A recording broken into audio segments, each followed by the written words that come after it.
nice about it. I can even. All right, what's good? This is Jeff Carroll, Sci-fi Express Lane. We want to talk to you about the aesthetics. What is aesthetics?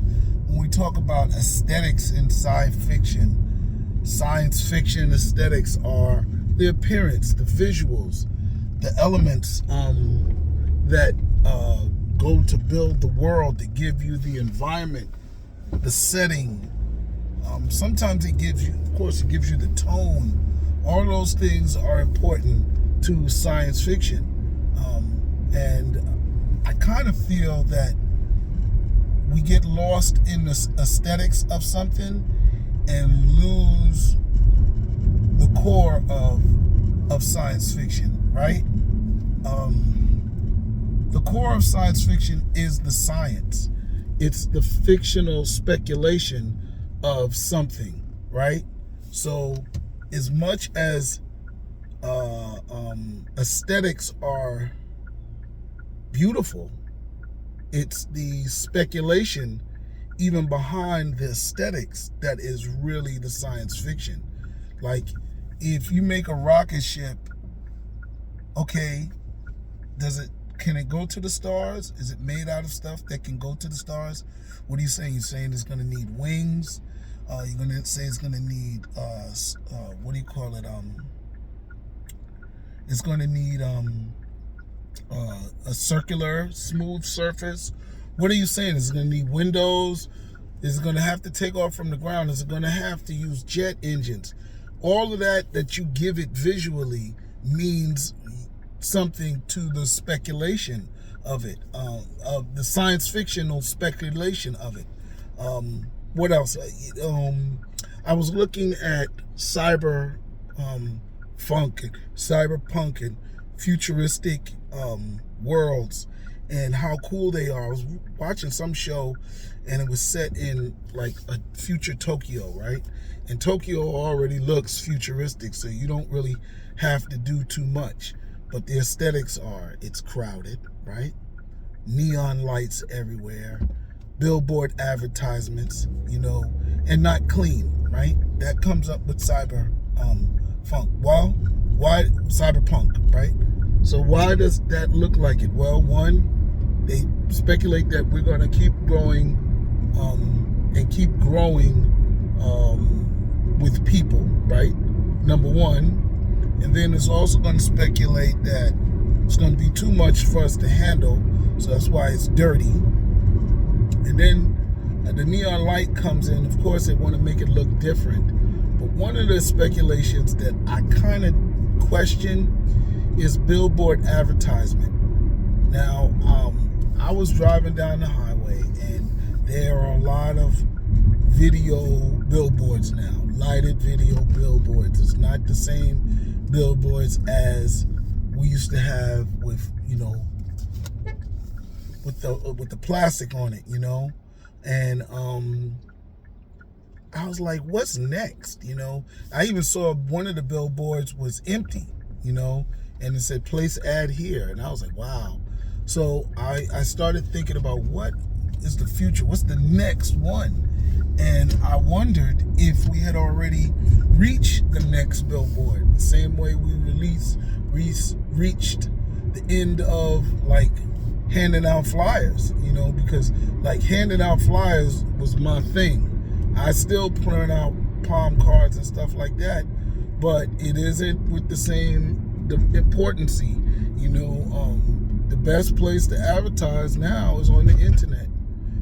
Facebook ad, Instagram ad, those are some of the best places, to advertise. And I think as the internet and the, electronic advertisements are taking over, they're rivaling these billboards.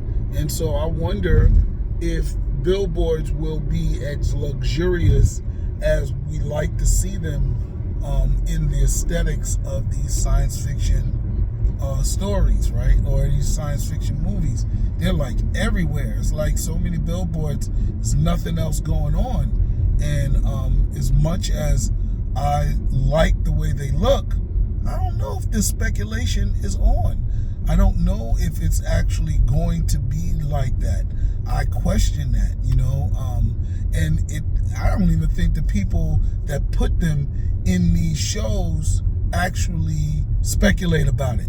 I think they more so put them in to these movies because it looks nice, and they just, and that's kind of, let me segue. So that's kind of what I think. So there's a downside to aesthetics, right? They're all beautiful and they're all dandy, but sometimes people get distracted with the aesthetics and miss the core science fiction of certain things. And not only do the people that are creating it do that, but even the people that are critiquing it. I've seen presentations on science fiction, particularly black science fiction, because of the dominance of science, Afrofuturism in music, where it was all aesthetical critique. It was, sure, a little bit of the science behind the aesthetics, but it didn't really get into that. Like, if you build this ship in Africa as a spaceship, okay, there's a spaceship in Africa, but where's the science that got the people to be able to build something like that? Are they walking around in draped clothing? Do they not have any other signs of this knowledge anywhere else in their community? And I get it. We make amazing things in our first world environments where you might have a dirt road outside, you may have a wooden hut, but inside the dude is an astrophysicist and he's building an electric car better than Tesla. I get that. I've seen those videos and exactly how we do it. But there is still something that they're inspired from. They're making a replica of a Tesla car. You know what I'm saying? They're making a replica of an Iron Man suit. Where did they get the love from this? Where did they get the inspiration of this from? I actually had a story that I scrapped. It was called Scrappy, about a robot made of scraps from in Africa or in a first world environment. And I'll never throw my stories away forever, but I didn't feel it was a fit for what I was doing. But into this conversation, it really works, because in the development of that story, I had to think, how do I explain all of this? How do I make this make sense? And I think when people critique art, let's say art, and writing is art, they get lost in the artistic, creative critique, which is different than a science fictional critique. Yes, it looks good, and I wonder what he means by it and what it's trying to say, but, science fiction is, what question is it asking? What answer is it giving? All of those are the hardcore science fiction questions, and sometimes especially with Afrofuturism, sometimes the answers don't make sense. Sometimes they're not even full, complete answers. And sometimes the critiquers just love that about it. And to me, it's like an irritation, because it's like the opposite of what science fiction critique is all about.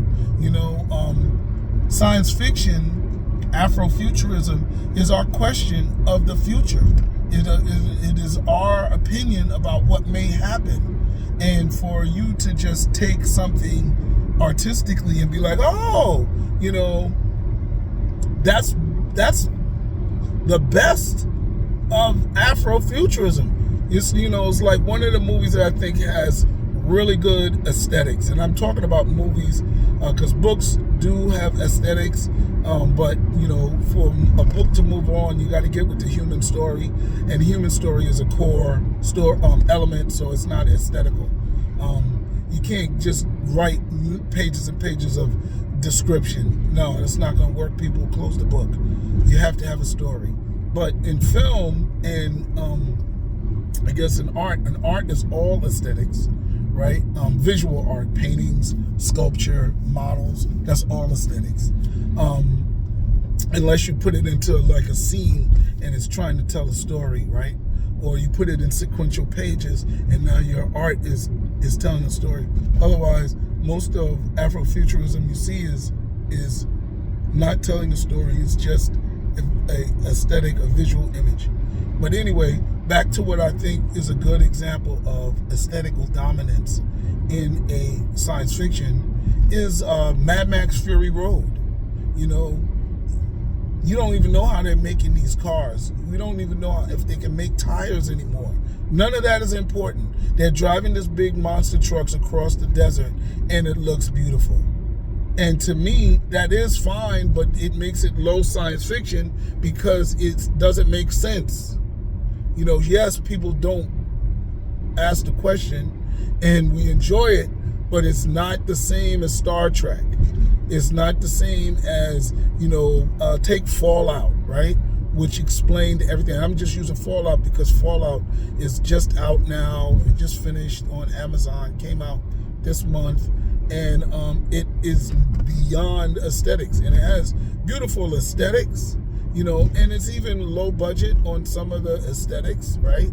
Like the enhanced suits, the fish that come out the water. Those are low budget aesthetics because they're more concerned with the core of the story. How did the world become post-apocalyptic?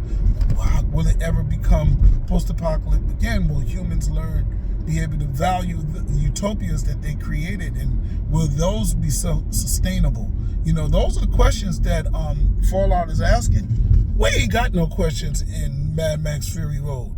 Is Furiosa going to survive? It's all character driven. What will happen when she gets back to the building? Nothing about, you know, how did they get the water for the people and they don't have water to grow their foods outside in the grass? What is keeping the, you know, all of that? Do they even filter the water? Is it a natural spring? Too much. How come they don't have caves? Are there anybody else on the planet? Come on. How long did it take these people to degenerate to water beggars? You know what I'm saying? With a hierarchy of some albino person that can't even breathe air. What is that all about? You know, nobody asks those questions because we love the aesthetics. And it's beyond the first movie. Like the first movie, we kind of got that they were salvaged cars because there were still remnants of wrecked cars on the road and things like that. And all they needed was gas. So I get it, you know, but I don't know. Nobody asked those questions. So to me, when you talk about aesthetics for Afrofuturism, it's like you're dumbing down Afrofuturism. Afrofuturism is so much more than just the aesthetics, and I get it. We are great creators, we're visual creators, and we are aesthetic people. Look, you go to Nigeria, any part of Africa, and the aesthetics are beyond that. What American aesthetics are, you know, England, and places are visually and aesthetically boring, and I get it. So in that contrast, we are flashy, and that's definitely one of the characteristics that stand out.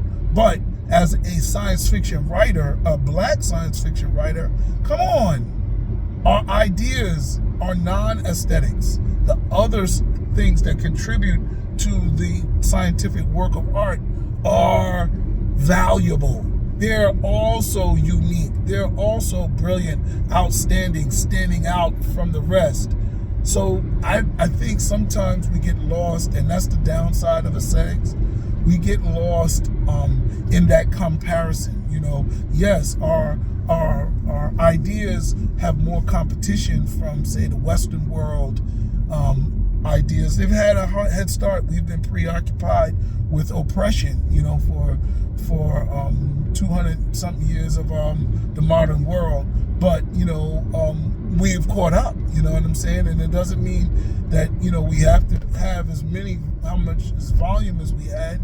Shoot, we just have anything. It's a contrast to what they have out there in terms of Western writers, you know. So I think, again, I've always felt that I don't like aesthetical critique because I think it dominates Afrofuturism particularly, and black science fiction as a whole. Shoot, even when I went to the museum in Washington, they had a beautiful Afrofuturism room, and it was like, we overcame slavery, and here's Afrofuturism, which is our capstone. And it was all aesthetics. They had comic books up there with great opinions. They had movies that had great opinions about the future, but yet the dominating theme in the exhibit was the aesthetics. And I'm like, oh my God, you know.